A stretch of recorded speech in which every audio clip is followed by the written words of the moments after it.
ایک سوال یہ ہے کہ اگر کپڑا دھوکے سے ناپاک رنگ سے رنگ گیا ہو تو کیا کرنا چاہیے؟ اگر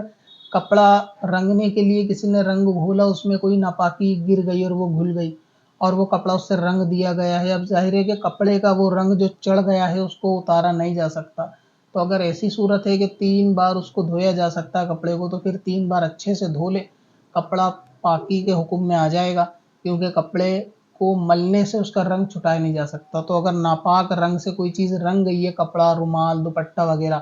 دھوکے سے، اور اب اس کا رنگ نہیں چھٹ سکتا اور وہ پہلے اس میں ناپاکی گر گئی تھی، تو پھر اس کو 3 بار اچھی طرح 3 پانیوں سے اسے اچھی طرح سے دھو لے گا، تو انشاءاللہ وہ پاک سمجھا جائے گا۔ اب اپنی ضرورت کے لیے آسان وظیفہ تلاش کرنا ہوا اور بھی آسان۔ وزٹ کریں wazifa.sbswarsi.com پر اور اپنی دین و دنیا کی بھلائی کے لیے پائیں ڈھیروں آسان وظیفے۔